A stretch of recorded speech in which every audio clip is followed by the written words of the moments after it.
दोस्तों, जितनी गर्मी आसमान में नहीं उससे ज्यादा तो लोकसभा चुनाव में हो गई है। आए दिन किसी न किसी राजनेता के द्वारा बयानों की बरसात लावे की तरह गिर रही है। अब उन्हीं में आजकल हमारे प्रधानमंत्री का एक मशहूर बयान सुर्खियों में है। पीएम मोदी का ये बयान तब आया जब कांग्रेस प्रेसिडेंट मल्लिकार्जुन खड़गे ने इलेक्शन कमीशन का झुकाव बीजेपी की तरफ बताया। इसी आरोप को खारिज करते हुए पीएम मोदी ने कहा कि आमतौर पर जब किसी उम्मीदवार की मृत्यु हो जाती है तो उस कॉन्स्टिट्यूएंसी में चुनाव रद्द कर दिया जाता है, लेकिन 1991 में देश भर में चुनाव रोक दिया गया और कांग्रेस नेता राजीव गांधी के अंतिम संस्कार के बाद ही वोटिंग फिर से शुरू हुई। तो क्या वो एक समान अवसर था? ये किस तरह का मजाक था? क्या तब न्याय हुआ था? क्या कांग्रेस ने इस मौके का फायदा नहीं उठाया? जी हाँ दोस्तों, एक समय ऐसा आया था जब पूर्व पीएम राजीव गांधी की अचानक मृत्यु के कारण देश में चल रहे लोकसभा चुनाव को रोक दिया गया। वो भी कोई 1-2 दिन के लिए नहीं, बल्कि पूरे 21 दिन के लिए, जबकि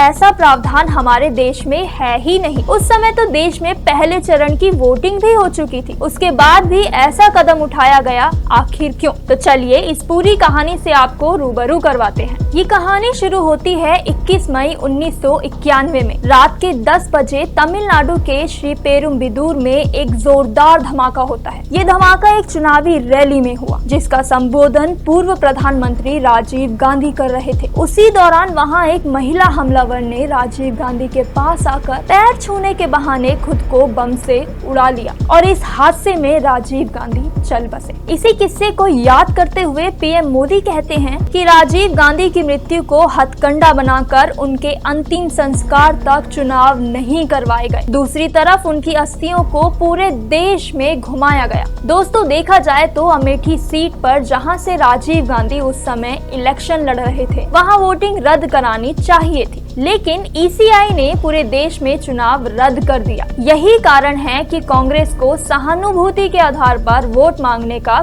काफी समय मिल गया। सिस्टम पर कांग्रेस की पकड़ ऐसी थी कि जब राजीव गांधी प्रधानमंत्री नहीं रहे तो ईसीआई ने केवल अमेठी के बजाय लोकसभा चुनाव को पूरी तरह से रद्द कर दिया और इसके बाद 21 दिन, जी हाँ 21 दिन बाद दोबारा से वोटिंग करवाई गई। कांग्रेस का वर्चस्व ईसीआई की निष्पक्षता को निगल गया। उस समय गांधी सिर्फ कांग्रेस के उम्मीदवार थे और भाजपा के रविंद्र प्रताप के खिलाफ चुनाव लड़ रहे थे। दोस्तों, आज समय ऐसा है कि कभी बीजेपी तो कभी कांग्रेस इलेक्शन कमीशन की निष्पक्षता पर सवाल उठाती नजर आती है, लेकिन देखा जाए तो चुनावी पार्टियां समय समय पर ईसीआई का दुरुपयोग करती नजर आती हैं। इस पर आपकी क्या राय है? हमें कमेंट सेक्शन में जरूर बताएं।